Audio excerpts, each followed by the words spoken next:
नमस्कार, मैं मुकुल द्विवेदी और आप देख रहे हैं द यूपी खबर।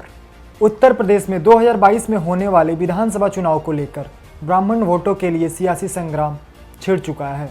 एनडी तिवारी के बाद यूपी में कोई भी ब्राह्मण समाज से मुख्यमंत्री नहीं बन सका है। चुनाव आने के 6 महीने पहले बसपा ने यूपी में ब्राह्मण सम्मेलन का आगाज कर सभी दलों को बेचैन कर दिया है।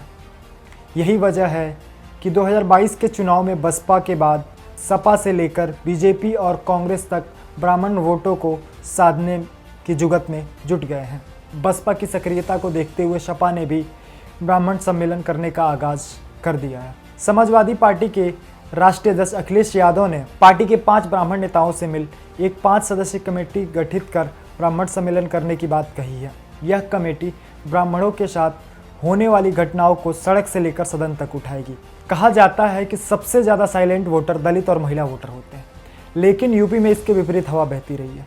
80 के दशक में मंडल कमीशन आने के बाद जो सबसे ज़्यादा साइलेंट वोटर हैं, ये वो ब्राह्मण वोटर हैं। कभी कांग्रेस का कोर वोटर रहने वाला ब्राह्मण कब बसपा होते हुए बीजेपी के हाथों में जाके फिसल भी गया, ये किसी को पता नहीं चला। सूबे की राजनीति में इस वोट बैंक की भागीदारी इतनी अहम है कि सभी दल आज ब्राह्मण हित की बात करने लगे हैं। यूपी का राजनीतिक इतिहास इस बात का गवाह है कि राज्य का तीसरा सबसे बड़ा वोट बैंक ब्राह्मण जिसकी तरफ खड़ा हो जाता है, अक्सर उसी के पास कुर्सी होती है। अब तक यूपी में 21 मुख्यमंत्रियों में से 6 मुख्यमंत्री ब्राह्मण रहे हैं और एनडी तिवारी तो 3 बार सीएम रहे। ब्राह्मणों ने 23 साल तक यूपी पर राज किया। जब सीएम नहीं भी रहे तो भी मंत्री पदों पर उनकी संख्या और जातियों की तुलना में सबसे बेहतर रही। फिलहाल मोदी मंत्रिमंडल में 11 केंद्रीय मंत्री ब्राह्मण हैं, जबकि पहले प्रधानमंत्री जवाहरलाल नेहरू के कैबिनेट में बनी पहली केंद्र सरकार में 7 मंत्री ब्राह्मण थे, जो उस मंत्रिमंडल का 30% हिस्सा था।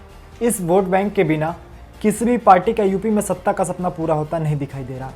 यूपी की राजनीति में हमेशा ब्राह्मणों का वर्चस्व रहा है। सूबे में आबादी के लिहाज से देखें तो प्रदेश में लगभग 13% ब्राह्मण हैं।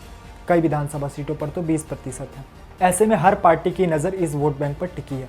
राजनीतिक जानकारों का मानना है कि भले ही मुस्लिम दलित आबादी 20-20% हो, लेकिन राजनीति और समझदारी में वोटिंग के मामलों में ब्राह्मणों से बेहतर कोई नहीं है। ब्राह्मणों की इसी खासियत ने उन्हें हर पार्टी के नेतृत्व करीब रखा है।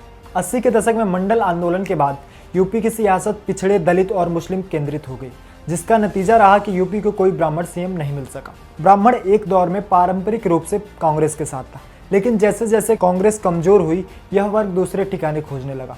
मौजूदा समय में वो बीजेपी के साथ खड़ा तो है, लेकिन कब तक खड़ा रहेगा ये चुनावी नतीजे ही बताएंगे। एक तरफ बसपा ब्राह्मण सम्मेलन करने जा रही तो सपा परशुराम की मूर्ति लगाने का वादा कर रही, लेकिन राजनीतिक जानकारों की माने तो ब्राह्मण मतदाता असल में फ्लोटिंग वोटर है, जो मुख्यतः सुरक्षा, रोजगार जैसे मुद्दों पर वोट करता है। यह महज संयोग नहीं है कि उत्तर प्रदेश में जब भी जिस पार्टी ने सबसे ज़्यादा सीटें जीती, उसके पास सबसे ज़्यादा ब्राह्मण विधायक रहे हैं। 2007 में प्रदेश में पूरे बहुमत से सरकार बनाने वाली बसपा के पास उस वक्त सबसे अधिक 41 ब्राह्मण विधायक थे। तो 5 वर्ष बाद 2012 में सरकार बनाने वाली समाजवादी पार्टी के पास सबसे ज़्यादा 21 ब्राह्मण विधायक थे। 2017 के विधानसभा चुनाव में कुल 56 ब्राह्मण विधायक जीते, इनमें 46 भाजपा के टिकट पर जीते थे। 2022 के विधानसभा चुनाव से पहले सभी पार्टियां एक बार फिर ब्राह्मणों को रिझाने में जुट गई हैं। उत्तर प्रदेश में 90 के दशक के बाद ब्राह्मण मतदाताओं का झुकाव भाजपा और बसपा की ओर रहा है। इतिहास गवाह है कि जब जब भारतीय जनता पार्टी ने ब्राह्मणों की अनदेखी की, तब भारतीय जनता पार्टी को पटखनी खानी पड़ी है, जिसका फायदा बीएसपी ने उठाया है।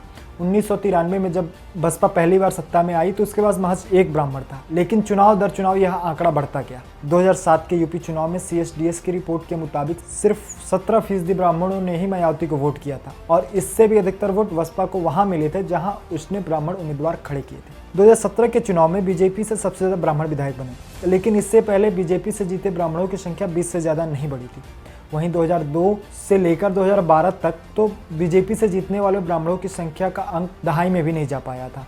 इन आंकड़ों को देखें तो एक बात साबित होती है कि भाजपा में ब्राह्मणों की अनदेखी के बाद ब्राह्मणों ने पार्टी की हालत पतली कर दी। इस बात का सबूत 2007-2009 में साफ दिखाई दिया, जहां भाजपा सिर्फ 10 लोकसभा सीट और 40 विधानसभा सीटों पर सिमट कर रह गई थी। वहीं बात समाजवादी पार्टी की करें तो समाजवादी पार्टी से सबसे ज़्यादा 21 ब्राह्मण 2012 के चुनाव में जीत कर आए थे, जबकि इससे पहले यह आंकड़ा 11 तक ही सीमित रहा है।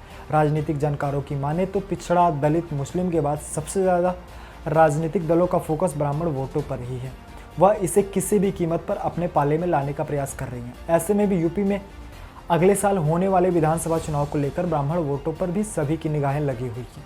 अब यह देखना दिलचस्प होगा कि यह ब्राह्मण वोटर कहां जाता है और किसे वोट बनता है और 2022 के विधानसभा चुनाव में किसकी सरकार बनती है। अभी तक के लिए इतना ही। देखते रहिए द यूपी खबर।